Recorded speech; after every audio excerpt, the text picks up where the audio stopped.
How many of you were here at the end of Velocity World in 2009? Anybody?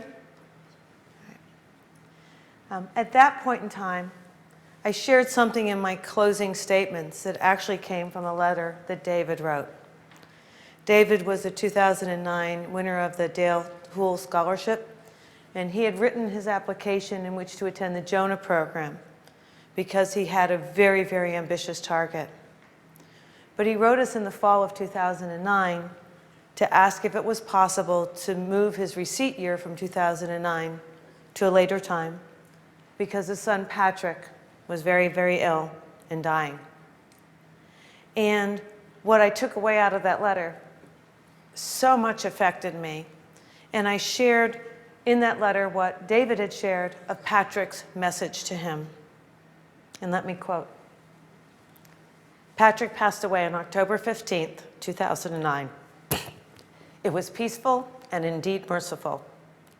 He admonished and counseled me prior to his passing to act and conduct myself in a way that made a difference to others. David will share his story and how he took that admonishment and helped create something out of nothing that had the ultimate impact, giving life, which helped me welcome David Wheeler.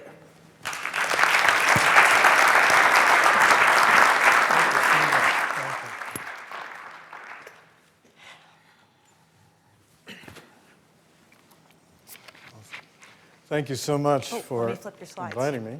Oh yeah, would help.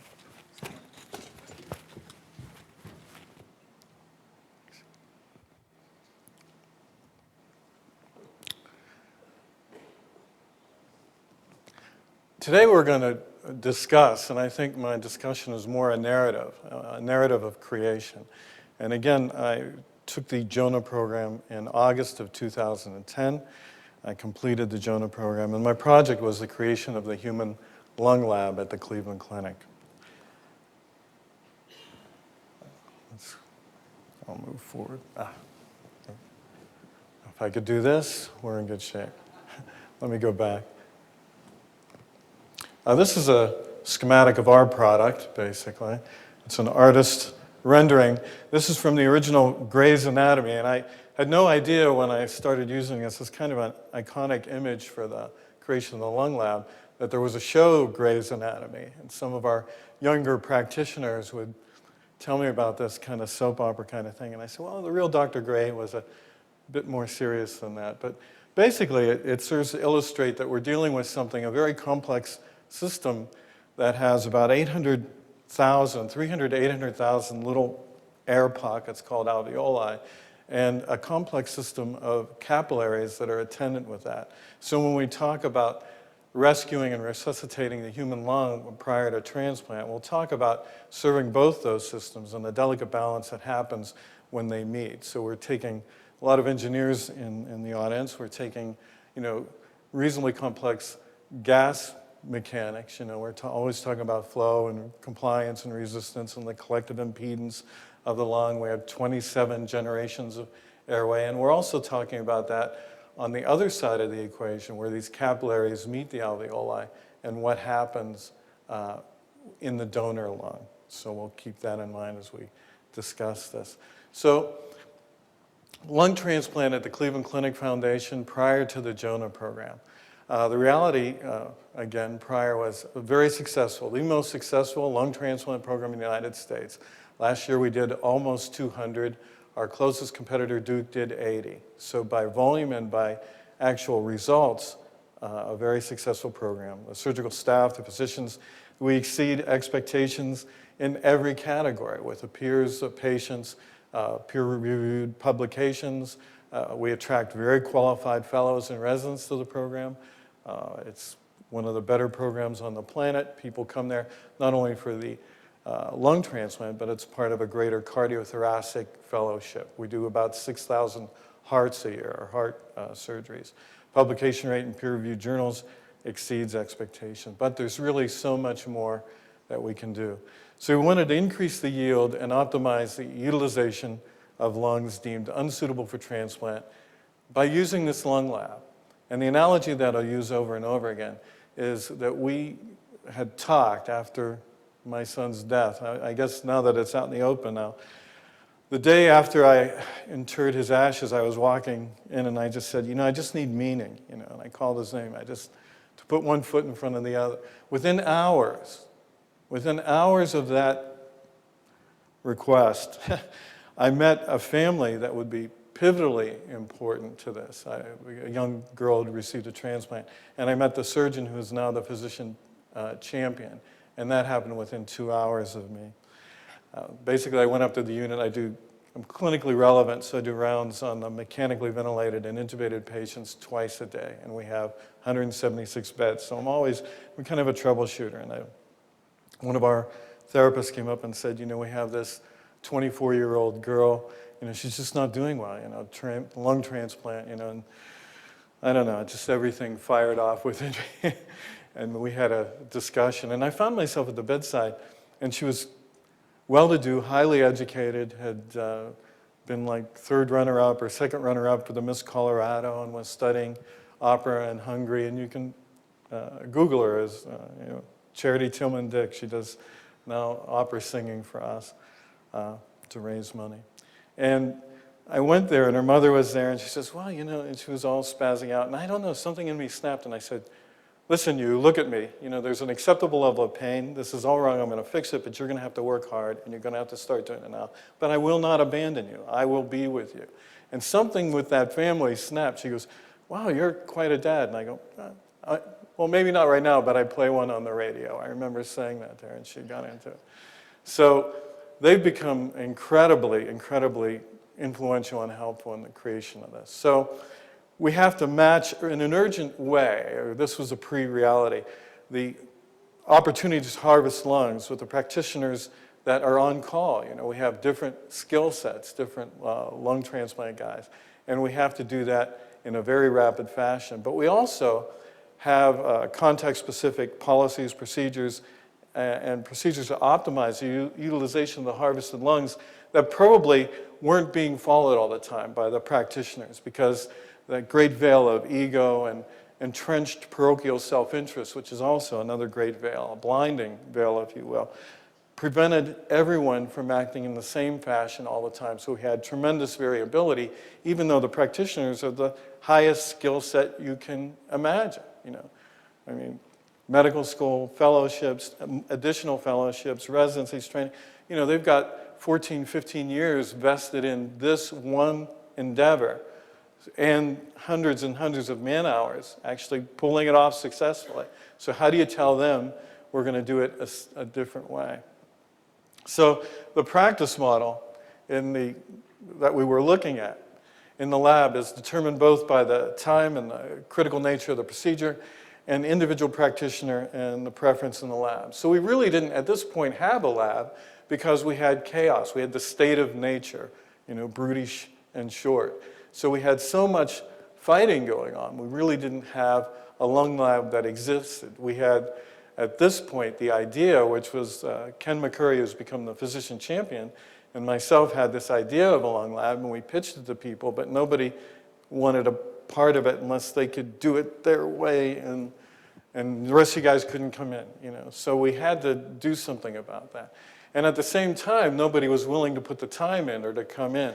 So we felt the pressure to allow available practitioners a wide spectrum of practice models, so everybody would have their own practice model, basically, versus a highly protocolized, step-by-step procedure in an environment or a context that would allow us to, again, get repeatability. Again, this technology is just in its beginning phases in the United States, so we wanted to establish it that we would be leading the way in creating the protocols nationwide, and we'll talk about that. So in spite of our desire to standardize the practice model of the lung lab, we were oscillating between highly practitioner-specific skill sets that were applicable and practices that are guided by rigorous protocols. So the reality of lung harvest is that today, only 19% of lungs that are donated actually are utilized in lung transplant. About 80 to 83% of harvested lungs, for a number of criteria. The exclusionary criteria are very specific, but there are about 40 exclusionary criteria that if even one of these are violated, some people are hesitant. We have, again, we'll have practice models where we have, like the physician champion, Ken McCurry. He's very aggressive. He'll look at a couple and say, oh, you know, those, we can fix that, we can do that. But with this lung lab, it will enable us to take the lungs from the harvest, perfuse them gradually. Remember I talked about all those capillaries. You know, you can't just start flushing things through them. And when people, the donor leaves the planet, you know, in this elegant sacrifice, when the donor leaves the planet, what happens, their brain signals the other organs to shut down. So you have all these inflammatory mediators and cytokines. You know, when a bee stings us and we have this inflammatory response, that's a good thing because it isolates that little piece of flesh and allows the other flesh to go on doing its thing. And we have localized cell death, but we're allowed to heal. When the brain goes, it says, everybody, you've got to fry yourself. So it sends out all these cytokines. There are 28 that we can identify, 28 inflammatory mediators or molecular signalers that tell the lung to just fry itself, basically, the tissue to begin apoptosis or planned cell death or necrosis, which is just blatant sloughing off of cells dying. And if I wax philosophic, you know, let me know, raise your hand and say, come on, get back to earth here. So it's rather astonishing that over 80% of this really delicate harvest deems unsuitable for transplant and they're wasted. We were talking about time. Everybody that stands up, you know, the schedule is king, time is king. Well, Charity, the girl I talked about, was studying with an iconic opera singer in Hungary. And she woke up one day and couldn't breathe really well. She thought she had the flu, which is common in young kids who get sick with almost anything, like the leukemias. They always complain, oh, I got the flu. You know. Go in and one blood test later, your life is very, very different. She had idiopathic pulmonary hypertension, which is now the #1 reason people get lung transplants. It's the pulmonary capillaries that decide to just go smaller and create this huge back pressure, and you become hypertensive in your pulmonary capillaries, and gas exchange is no longer effective. Something that mammals, you know, I love being a mammal, thank you, God, you know. I'm a happy mammal. You don't, you know, being a mammal is awesome, I think. So, but we need to breathe, you know. We need to breathe all the time, you know. When we were having a discussion once with some physical therapists and perfusionists, they said, well, you know, you guys are here all the time. And I said, yeah, you know, I go, hold your breath. That's how long you can do without what we have to offer. So the waste of this elegant sacrifice is disquieting and for me a call to action. Again, you know, not to get back to my son, but he passed away of leukemia, really the sequela of treatment. He had an umbilical stem cell transplant, and it was the immune suppressive regimen, the radiation and the chemo. It was radiation pneumonitis. And, you know, I was like standing by some great river, unable to do anything. So with this, I'm able to do something. I'm able to take action and create something. So reality Pre Jonah, and I used to print these out on a daily basis, and one of my classmates here, and certain people that I won't mention would sit in the back of the room, and I'd be like looking, you know, I'd be listening to the lecture and looking back, and I'd see that pen out, and they'd be writing something. I go, please make the bad man stop. I don't have to do this again. I'd go back to my room and try to put this thing together because I'm a neophyte. You know, what do I know about anything, you know, process improvement? But we came up with this notion, and this has really changed the fundamental texture and fabric. And what I can say about this tool set, this marvelous, incredibly useful toolkit, it takes an idea, it takes your imagination, it takes your thought, your idea, your notion, and it reduces it to consequences and action. It takes what I think, what I imagine, and it shows me that everything exists in your mind before it exists in reality, but this gives you a construct, a framework, a framing device, you know, a real toolkit, if you will, that I can sit down and say, you know, how do I want to be a mammal in the world today? You know, I do a transition tree every day. I have intermediate objectives. How do I want to be being in the world today? How do I want to make a difference? It's critically important. Again, we talk about time. It's important when we wake up, that we, when we can, assuage human suffering where we see it, because at the end of the day, that's probably all that's going to matter. So in spite of our desire to standardize practice model of the lung lab, we were oscillating between these little silos, if you will, silos of practitioner skill, effort, and what they wanted to do. And again, in this context of great need and human suffering, I'm standing there going, let's all play together. And I'll tell you some stories about how that worked out. So it's a primary mission, and this enabled me. It gives you a clarity of thought. If I could talk about the thinking process, I would say it's a clarification. It gives you a crystal clear, laser-like clarity of your thought, and it captures your imagination so that you can articulate in a way that's doable. You can take these thoughts and these ideas about how to make a difference in the world, no matter what you're doing. It does make a difference to other people. Buying a beautiful door, like we've just seen. I want one of those doors. Can't afford it, but I know somebody at the top, so maybe something will happen. But creating that out of nothing, taking your idea, your notion, your imagination, and whatever it is that you do, this provides a clarifying framework, a clarifying construct, a clarifying thing to do. Clarity and vision. It takes imagination, turns it into a real vision that you can sell, and you can do it with a clearly articulated plan. Because I'm dealing with people who just want things to be very clear and reasonably articulate.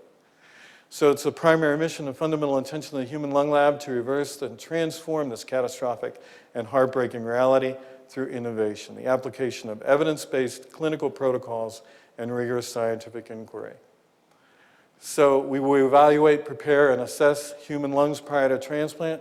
We'll triage, resuscitate, and rescue harvested lungs deemed unsuitable for transplant, and perform protocol-driven research on harvested lungs that are unable to be salvaged. So what we would do is, if your car engine died and you wanted to buy a used engine, so another similarly situated car dies out in the road, and they take the engine out, well, the current way it's being done, they would put that engine on a truck, bring it in your car, it matches kind of, and then put it in.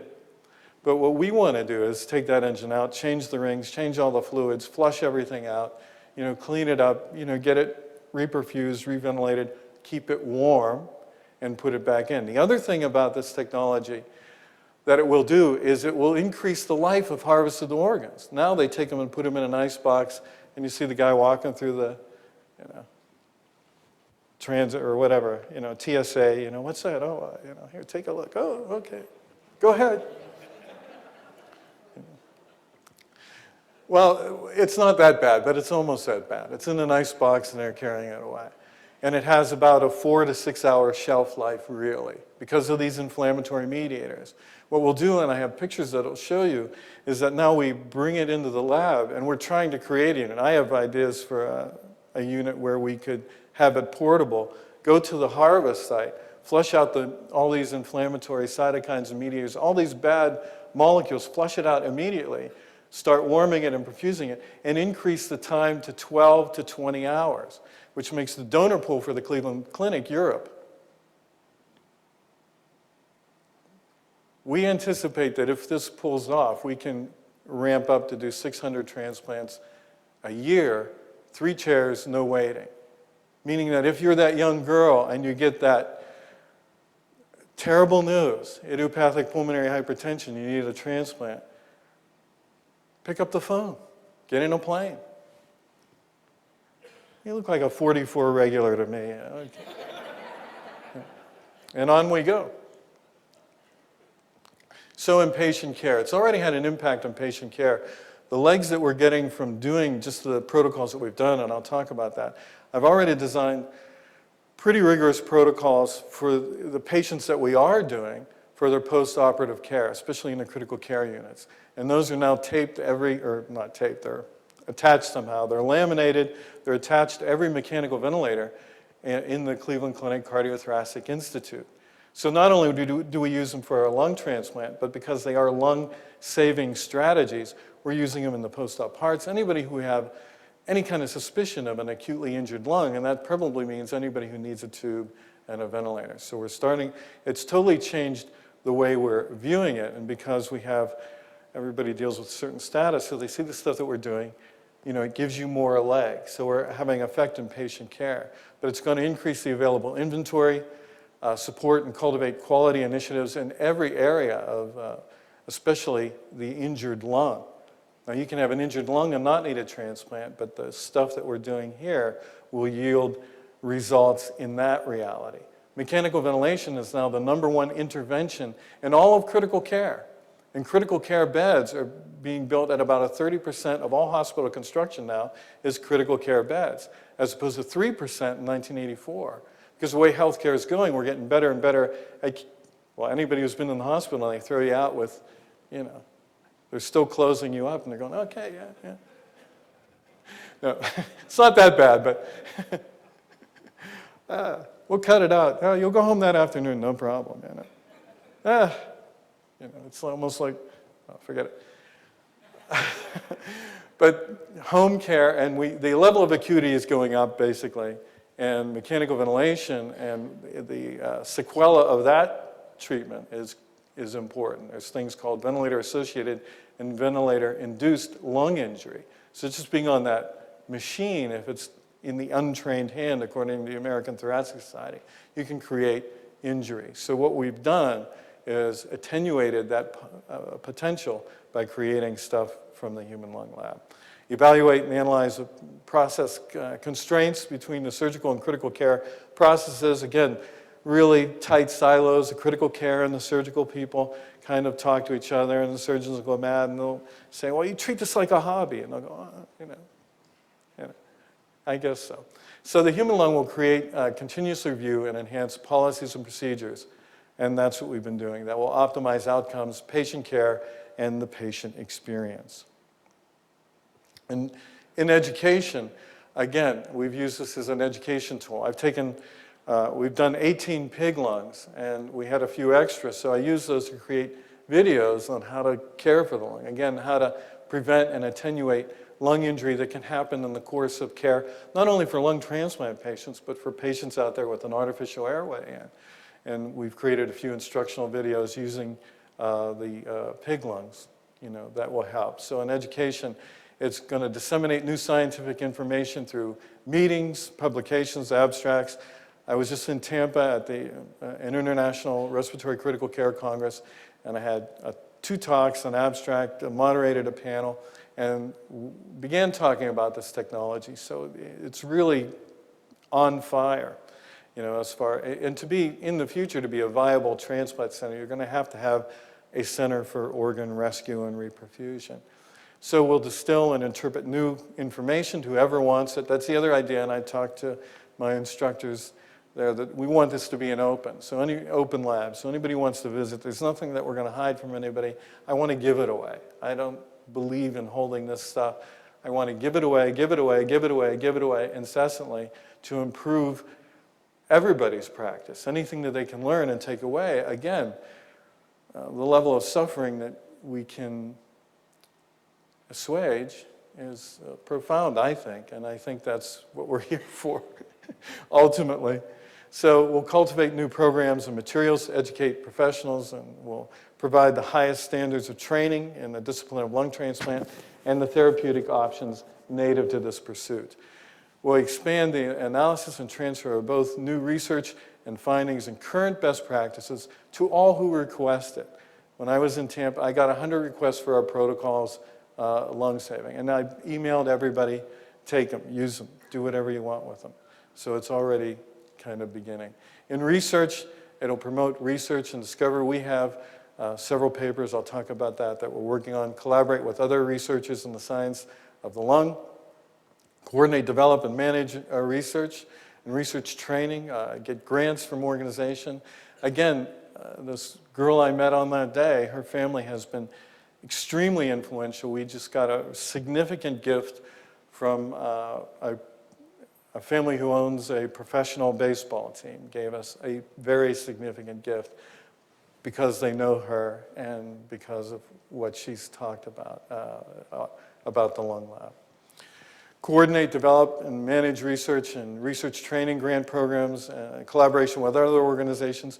We'll increase funding for research and training in the discipline of lung transplantation and promote, demand, and maintain the highest standards for research and clinical practice on the planet. Now, when I talk about getting all these gifts, I don't want you to get the wrong idea. Basically, the Human Lung Lab at this point is Ken McCurry, Zhiying Tang, who's a cytokine queen. She can identify 28 different cytokines, and Toshihiro Okamoto, and myself. He's a thoracic surgeon. And just to get a picture of where we're at, when we go to get pig lungs to run our protocols on, you know, it's him and I in a 1989 Volvo. He's driving 30 miles an hour down the highway with the emergency brake on, you know, like this. So we put it in an icebox, bring it back, and then we do our protocol. So we're at that very embryonic stage, but we're still having an impact, and we're able, and if you understand the culture of these kind of things, you know, we're making, you know, showing people pictures, we're showing videos, and creating enough buzz to where other people know that, you know, I'm not doing my full-time job, you know, quite full-time, but I am, you know, forget it. I work 1,000 hours a week. So I'll do that, and then the lung lab is kind of something we're getting started, but it's really, really in its embryonic stage, but we're getting tremendous support on the research side. So the vision is committed to enhancing the patient care, education, and research, and the practice and science of lung transplantation. Evaluate, triage, look at, and again, we want to take, and we're finally getting lungs that have been harvested, and we're able to work on those lungs. We've done 6 human lungs so far. We did 18 pig lungs to get our protocols down. We've done 6 human lungs that were rejected on different criteria.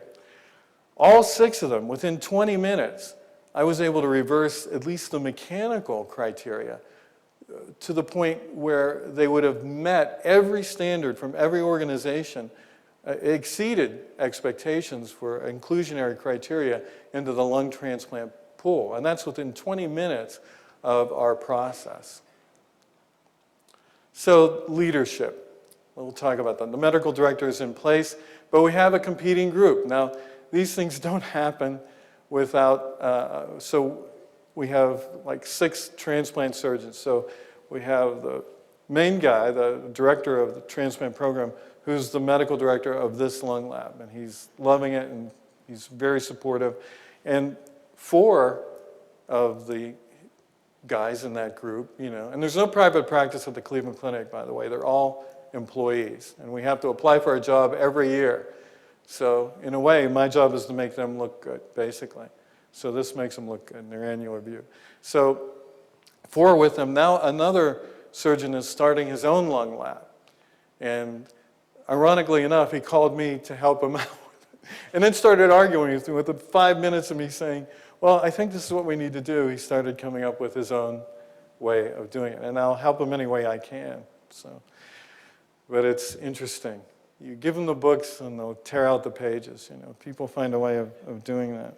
And this represents that entrenched, parochial, self-interested thinking that can change movements. What we're talking about here is, you know, basic change theory. We have to overcome that resistance with a clearly articulated vision, you know, doable first steps, and, you know, create buy-in, create people that want to be engaged, and we've done that. Space, temporary lab, Wednesday, when I arrived here, I got a call. Now, this thing is taking off where the liver transplant surgeons want to be a part of this because this technology could work for livers also, flushing out those inflammatory mediators, reperfusing the donated liver and warming it up in a protocolized fashion will increase the liver usage for transplant and will increase the liver viability.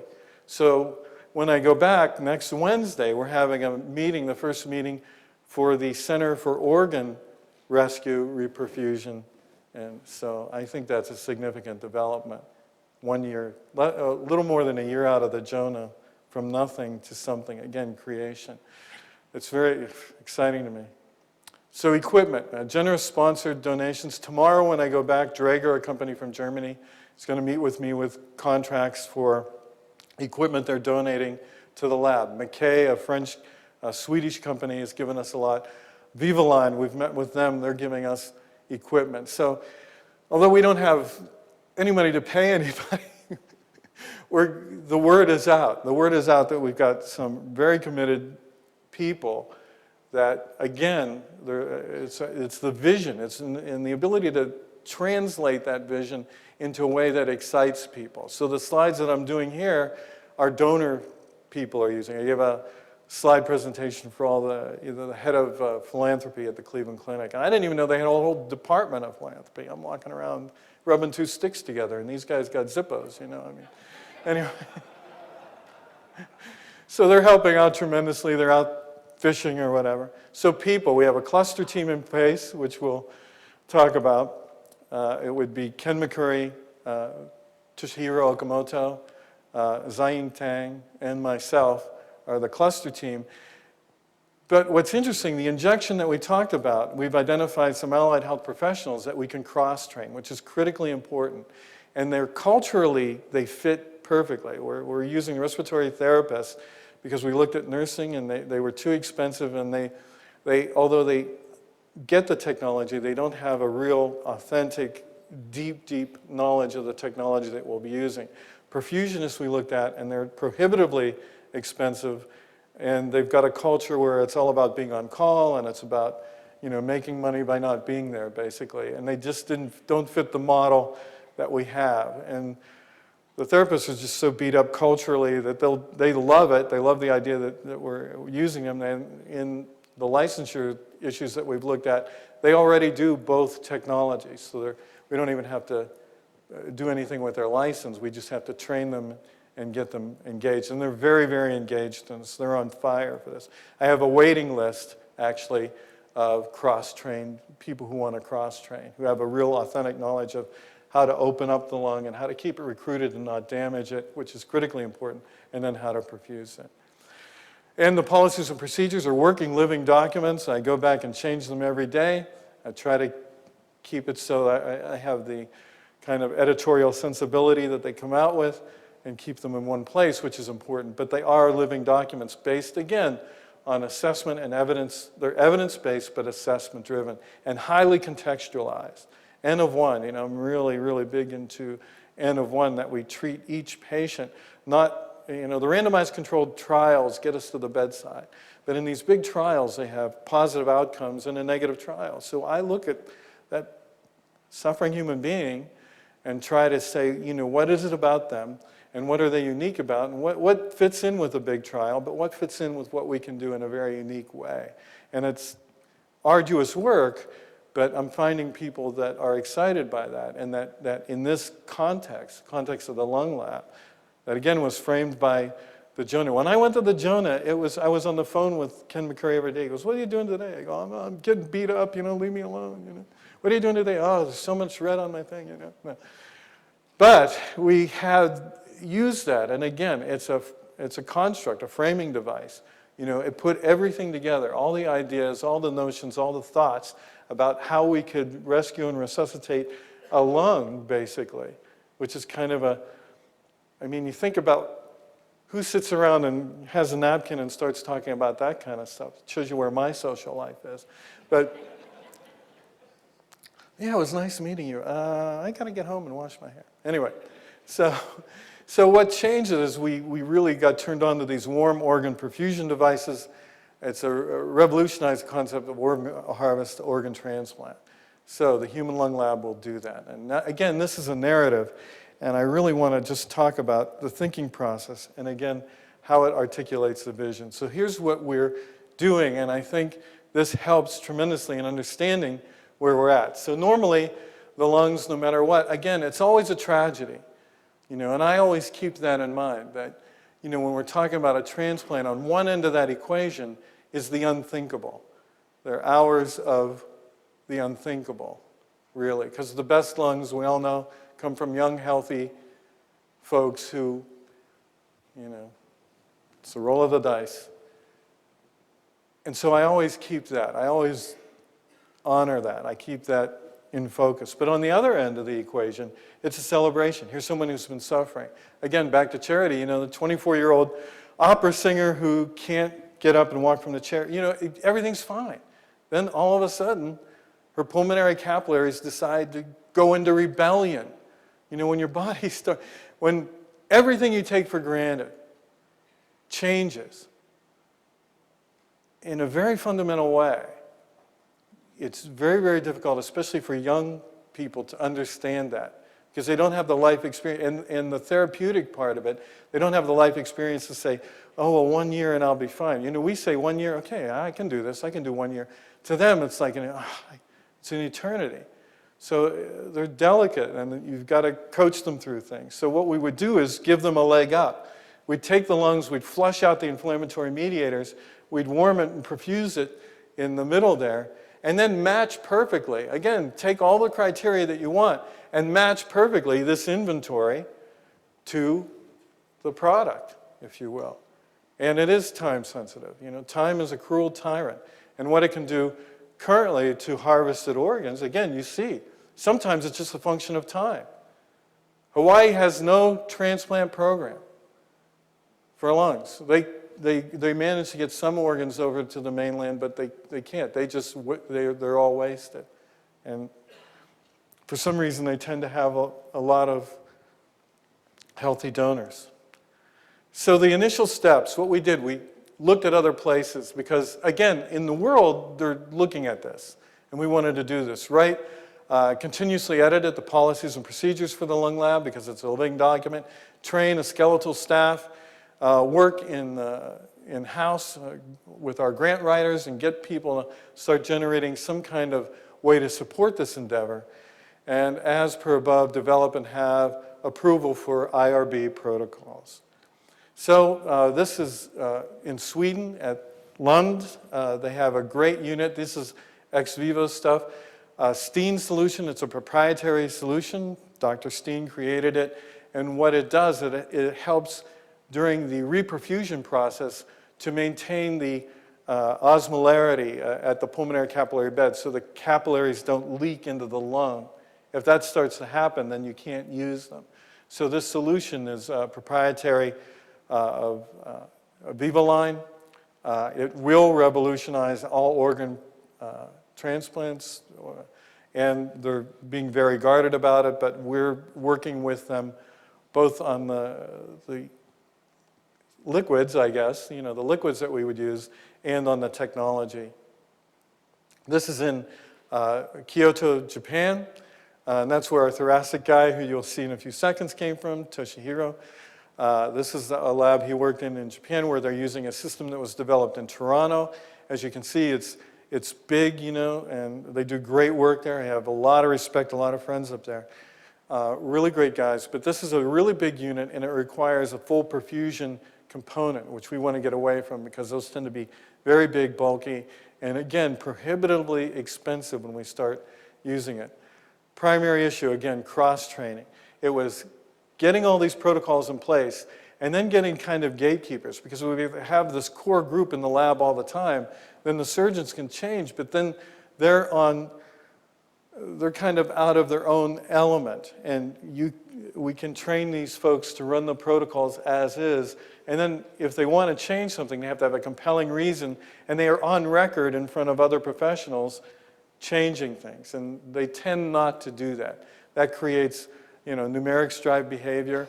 Well, we have a ton of numerics that we're looking at in following the protocols that we hope will drive the behavior of our outlying guys. So the medical director, the lab director, I'm kind of the interim lab director, but you know, we don't have that title yet, basically. We have a biochemist, a thoracic fellow who's very good, and then we're training the therapists to come in and work with us. And again, we'll make a cluster organization, so as we need, when we get a protocol, now we're doing nitrite, we're trying to look again. Again, here's a thing that we didn't anticipate, is that, okay, so right now we can't use the harvested lungs for transplant because we're working on an IRB, we're working on the National Institute of Health to be able to do that. But we can look at what happens to the human lung in duress.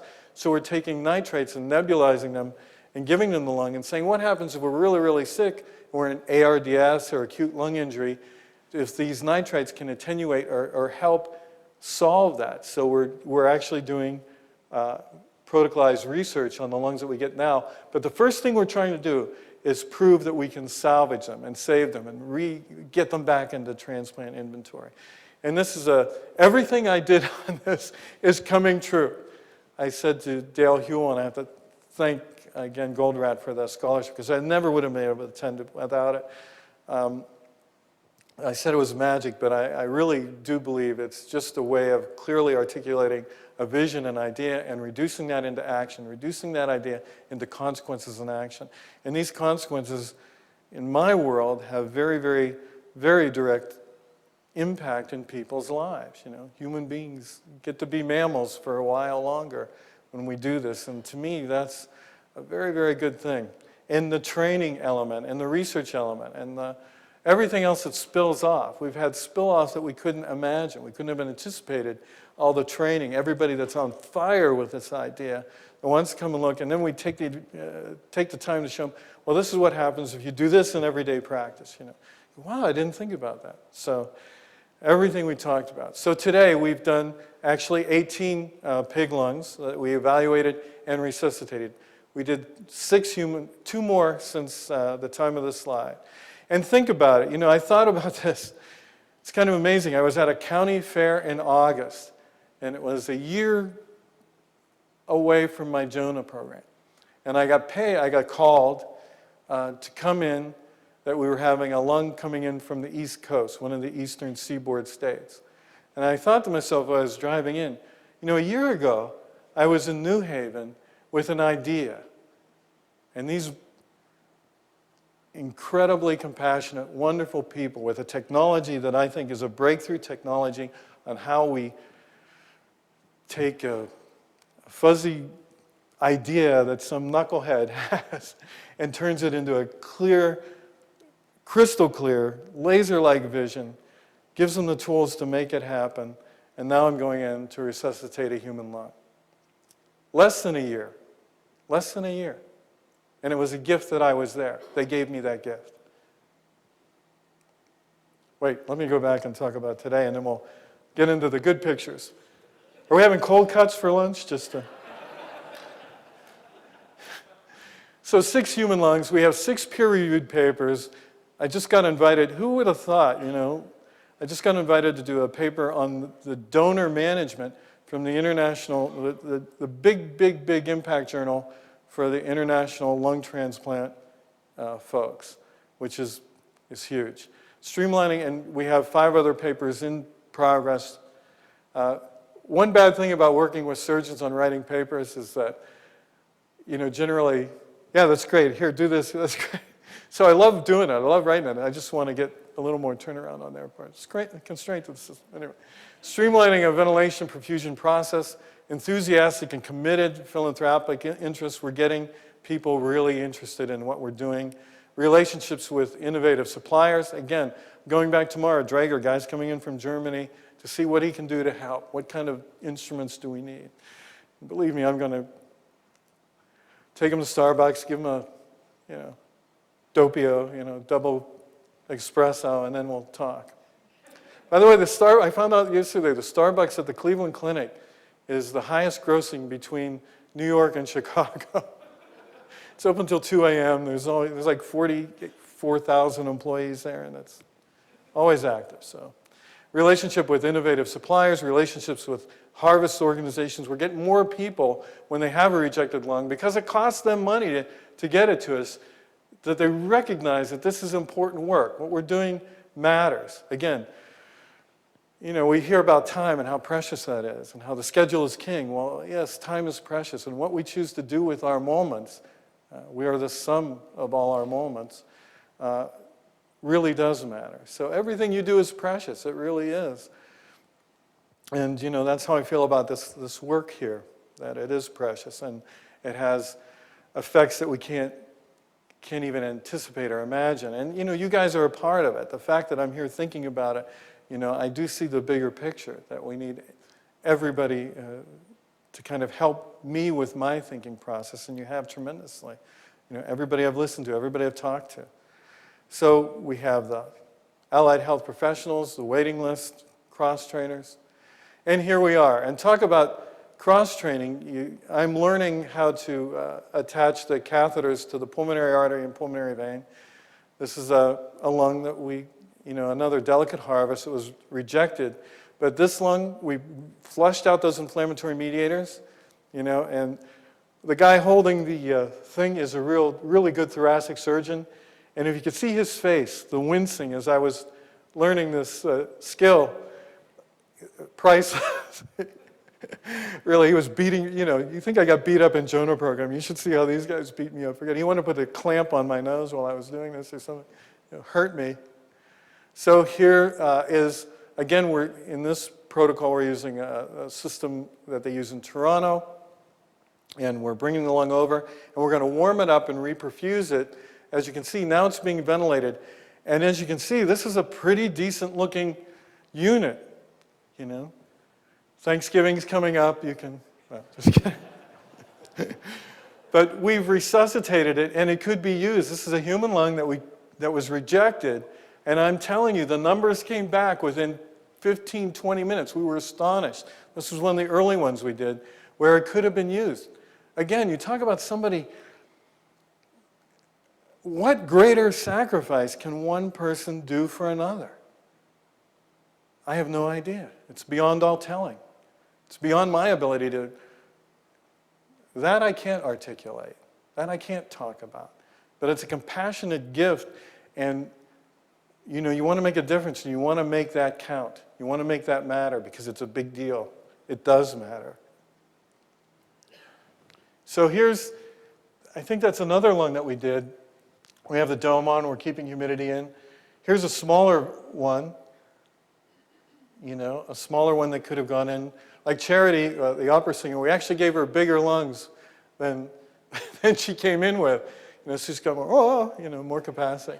She comes by and sings for, she's just such a life force, just so wonderful. She's been so supportive of this work. I get invited to dinner places I could never, ever, go. So here's the core staff, and, that's Toshi over there who drives his 89 Volvo at 30 miles an hour while we're going to pick up the lungs with the emergency brake on. And there's another lung that we're looking at. So the current reality is that we're combining with the liver folks. That's exciting news. I just found out the day I arrived here. We're going to have a joint meeting on combining space, combining resources. So it'll be a center for organ reperfusion, and we can really make a big difference.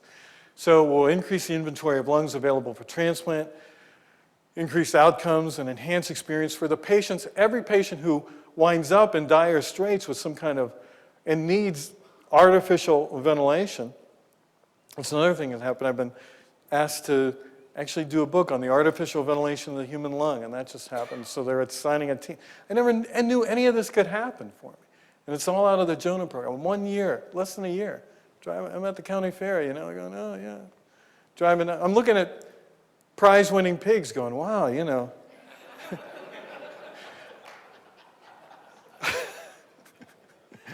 little 4-H kid is like, and I'm going, Look, candy. No. So increase lungs available for research, increase the knowledge and understanding of lung transplant process, increase, and this is my real goal, the knowledge and understanding of the human lung. It is a really complex organ. It's the only organ, the bad thing about transplant is you think about it, the only organ that communicates with the outside world. So if we can attenuate all those bad things and decrease the amount of immune suppression, that's another goal that I have, is that when the person receives the lung, they have to be on so many immune suppressants that they take a breath and all these invaders come in. So if we can decrease that by giving them a better lung. So increase my knowledge and understanding of the human lung for everybody. It's an engine for posters, abstracts, papers, talks, and procure research and education grants for funding. We live in that world. Educate physicians, fellows, residents, and others. A magnet for highly qualified fellows and researchers. Increase the status and reputation of the entire surgical program, and increase, again, our compassionate care. And this knowledge, this toolkit, is really transformative. It's the Jono program for me gave me instruments, the capacity to be transformative, to take things out of my own mind, which is really a scary place to be sometimes, but to take things out of there and create something out of nothing. This was created out of nothing, and it would not have happened without the work of the Jono program, without that framing device, without that transformative thinking process. It's more than words on paper. It's an alive, organic, growing, evolving process that when you adopt it and incorporate it into the way you are as a human being on the planet, I think it allows you to do some pretty incredible things. I use a transition tree every morning. Intermediate objective. Take the dog out, get him from going crazy, that kind of stuff. So treat the lung gently, and thank you for having me. I appreciate it.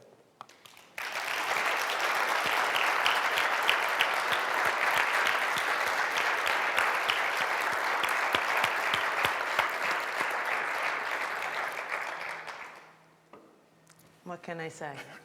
I Thank can't you. say anything more than that's what it's all about. Yeah, well, thank Any you. questions for David? Questions, comments, any? All right. You know, Thank you for what you do. yes, thank you so very much. Thank you. Yeah. Oh, Yes. Come on up to the mic.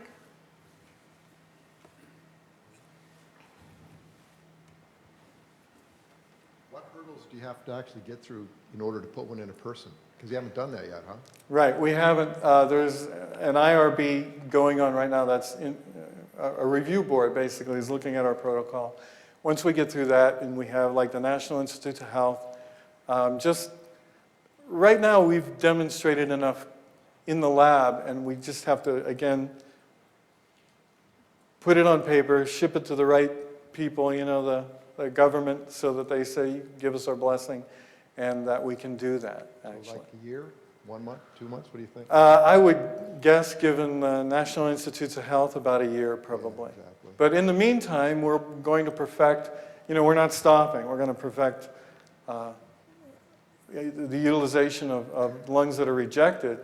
If we can use them for research, like in this nitrite thing, that's a big deal. Like if we can come up with an inexpensive way to treat people that everybody who goes on a mechanical ventilator is at risk for some kind of lung injury. Yeah. So if we're able to attenuate that, that's huge. Yeah, great talk. Okay, thank you. Thank you. Anybody else? Would you help me thank David again? Okay, thank you so much. Is it okay?